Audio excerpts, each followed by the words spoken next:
వరంగల్ రాజకీయాలు అధికార కాంగ్రెస్ పార్టీని షేక్ చేస్తున్నాయి. ఉమ్మడి జిల్లా కాంగ్రెస్ లో అంతర్గత విభేదాలు తీవ్ర రూపం దాల్చాయి. మంత్రి కొండా సురేఖ దంపతులు ఒక వర్గంగా, మిగిలిన ఎమ్మెల్యేలు మరో వర్గంగా విడిపోయి పరస్పరం చేసుకుంటున్న విమర్శలు తారాస్థాయికి చేరాయి. కాంగ్రెస్ సీనియర్ నేత మాజీ ఎమ్మెల్సీ కొండా మురళి చేసిన సంచలన వ్యాఖ్యలు పార్టీలో తీవ్ర చర్చకు దారితీశాయి. తనకు 500 ఎకరాల భూమి ఉందని, గత ఎన్నికల కోసం ఏకంగా 70 కోట్లు ఖర్చు పెట్టి గెలిచామని ఆయన బహిరంగంగానే ప్రకటించారు. ఈ వ్యాఖ్యలు వరంగల్ కాంగ్రెస్ రాజకీయాల్లో హాట్ టాపిక్ గా మారాయి. ఆదివారం వరంగల్లో జరిగిన ఆర్యవైశ్య సంఘం కార్యక్రమంలో పాల్గొన్న కొండా మురళి మాట్లాడుతూ తాను ఎవరి దగ్గర డబ్బు తీసుకోనని అన్నారు. గత అసెంబ్లీ ఎన్నికల్లో గెలిచేందుకు 16 ఎకరాలు అమ్మానని వెల్లడించారు.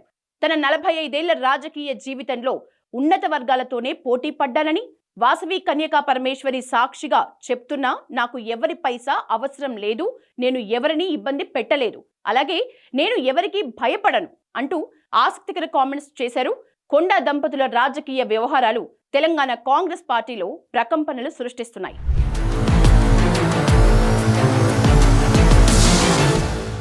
గత కొద్ది రోజులుగా కొండా దంపతులు రాజకీయ వైఖరిపై ఉమ్మడి వరంగల్ జిల్లా కాంగ్రెస్ నేతలు ఆగ్రహం వ్యక్తం చేస్తున్నారు. కొండా మురళి వ్యాఖ్యలపై ఉమ్మడి వరంగల్ జిల్లా ఎమ్మెల్యేలు, ఎంపీలు, ఎమ్మెల్సీలు ఇటీవల పార్టీ అధిష్టానానికి ఫిర్యాదు చేశారు. ఈ నేపథ్యంలో ఆయన ఇటీవల గాంధీ భవన్లో పీసీసీ క్రమశిక్షణ కమిటీ ముందు హాజరయ్యారు. పెద్ద సంఖ్యలో కార్యకర్తలతో గాంధీ భవన్ కి తరలివచ్చిన కొండా మురళి క్రమశిక్షణ కమిటీ చైర్మన్ మల్లు రవి ముందు 6 పేజీల లేఖను సమర్పించి వివరణ ఇచ్చారు. తన కామెంట్స్ పై మల్లు రవికి వివరణ ఇచ్చానని, కాంగ్రెస్ నేతలంటే తనకు గౌరవం ఉందని తెలిపారు. కొందరు నేతలపై చేసిన వ్యాఖ్యలను సీరియస్ గా తీసుకోవద్దని కోరారు. కార్యకర్తల్ని పట్టించుకోవాలని మాత్రమే తాను కోరానని వివరించారు. రేవంత్ రెడ్డి మళ్లీ సీఎం కావాలని, బీసీలకు మేలు జరగాలని 40 ఏళ్లుగా పోరాటం చేస్తున్నానని అన్నారు కొండా మురళి. రాహుల్ గాంధీని ప్రధాని చేయాలనే తపన తమ అందరిలోనూ ఉందని చెప్పుకొచ్చారు. మొత్తానికి కొండా మురళి కామెంట్స్, వాటిపై పార్టీలో జరుగుతున్న చర్చలు, క్రమశిక్షణ కమిటీ విచారణ వరంగల్ కాంగ్రెస్ రాజకీయాన్ని తీవ్ర చర్చనీయాంశంగా మార్చాయి.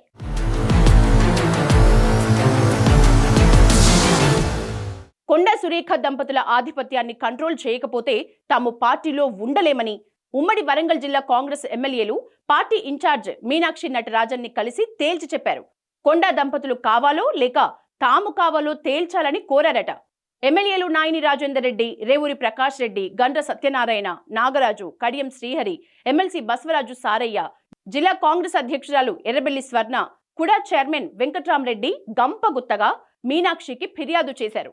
కొండా సురేఖ, ఆమె భర్త కొండా మురళి జిల్లాలోని అన్ని నియోజకవర్గాల్లో తలదూరుస్తూ, అడ్డగోలుగా మాట్లాడుతూ వివాదాలు సృష్టిస్తున్నారని కంప్లైంట్ ఇచ్చారు. కొండా దంపతులతో ఎదుర్కొంటున్న ఇబ్బందులను వివరంగా రాతపూర్వకంగా రాసిచ్చారు. ఆ తర్వాత వరంగల్ కాంగ్రెస్ పంచాయతీపై పీసీసీ క్రమశిక్షణ కమిటీ చైర్మన్ మల్లు రవితో డిస్కస్ చేశారు మీనాక్షి. కాంగ్రెస్ లో చేరిన టీడీపీ నేతలు తమ సాయంతో ఎమ్మెల్యేలుగా గెలిచి తమపై కుట్రపూరితంగా వ్యవహరిస్తున్నారు అనేది కొండా దంపతుల వాదన. కొండా సురేఖను మంత్రి పదవి నుంచి తప్పిస్తే ఆ స్థానంలో జిల్లా నుంచి సీనియర్లలో ఎవరో ఒకరికి అవకాశం వస్తుందని కుట్ర చేస్తున్నారని కూడా చర్చ జరుగుతోంది. మొత్తానికి కొండా దంపతులు వర్సెస్ ఎమ్మెల్యేలు, ఎంపీల మధ్య రేగిన చిచ్చు చిలికి చిలికి గాలివానలా మారుతోంది తప్ప సద్దుమనగటం లేదు.